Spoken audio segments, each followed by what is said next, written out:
Hola, soy Tess Nehuen y esto es Bestia Lectora. Una de las cosas que más me fascina en la poesía es la combinación de la literatura oral, de las leyendas orales y el lenguaje simbólico abstracto. Y esto lo disfruto muchísimo en la poesía de Alicia Lousao, de quien te voy a hablar hoy. Espero que te entusiasmes y la leas porque es una escritora maravillosa.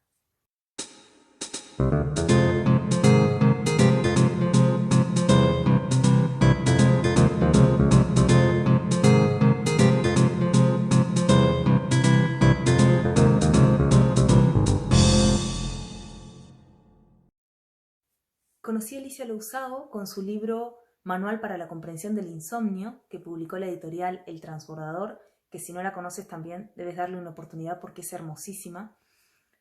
Y una de las cosas que más me llamó la atención fue el trabajo del lenguaje como algo plástico.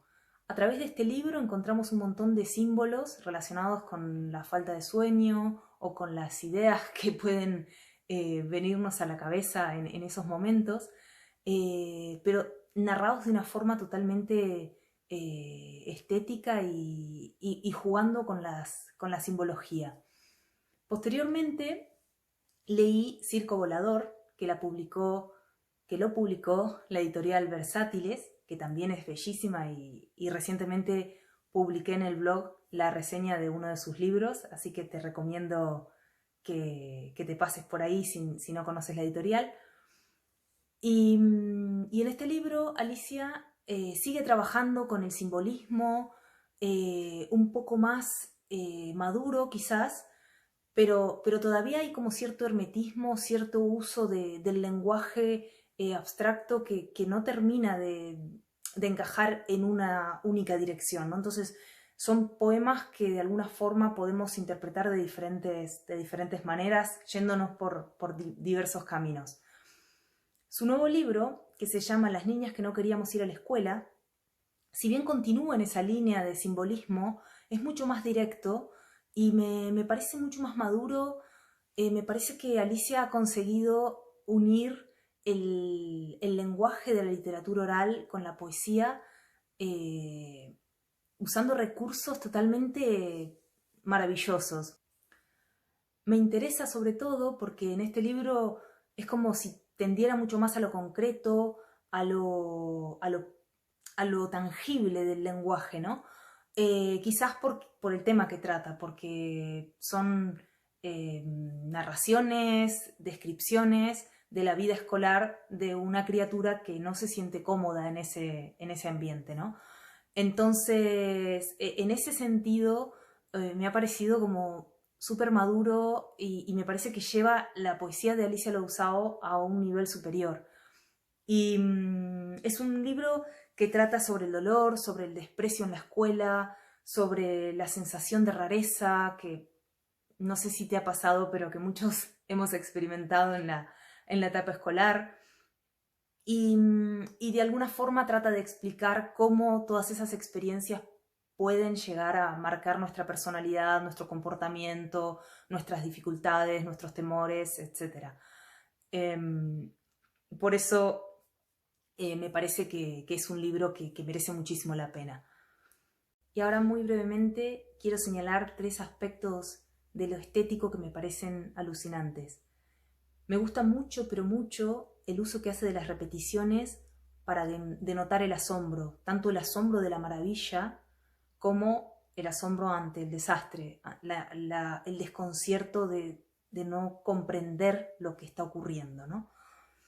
Y escogí una frase para ilustrarlo que dice: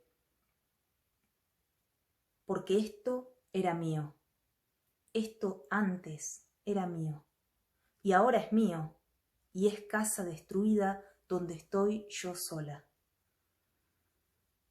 Otro de los aspectos que me interesa muchísimo es cómo lo simbólico se cruza con la crudeza del desengaño, y lo podemos ver en frases como esta: cuidado con los extraños, y todos los extraños de mi vida estaban en ese colegio de paredes verdes y presos incendiarios. Y por último, me parece que está muy bien planteado el ajuste de cuentas, porque no aparece como una especie de rabia eh, sin solución, sino más bien como la constancia de lo vivido y la fortaleza de haberlo superado. Entonces, me parece que es muy interesante eso. Y esta frase me parece brutal. Yo les metería a todos una bala de plata. Y un poco más adelante en ese mismo poema dice, hay cosas que no se olvidan. Me parece un libro realmente maravilloso. La poesía de Alicia hay que leerla, hay que leerla. Algo que me interesa mucho y que creo que ya lo dije, pero quiero repetirlo, es que si bien en sus primeros poemarios había un juego mucho más simbólico, en este el lenguaje es mucho más directo y conciso, pero a la vez juega con recursos más propios de la poesía bíblica, que se puede encontrar, por ejemplo, en el poema de la Tierra de los Fracasados, que me parece otro poema brutal, y que me parece que Alicia sabe perfectamente trabajar esa especie de fusión entre estilos, estéticas y mensajes también. Entonces creo que es una poeta que nadie debería perderse. Y este libro especialmente, Las niñas que no queríamos ir a la escuela, que ha publicado Liliputienses, es una maravilla. Así que no te lo pierdas. Y bueno, eso es todo por hoy. Ya lo sabes, para todo lo relacionado con literatura visita bestialectora.com o cualquiera de nuestras redes. Muchas gracias y hasta la próxima.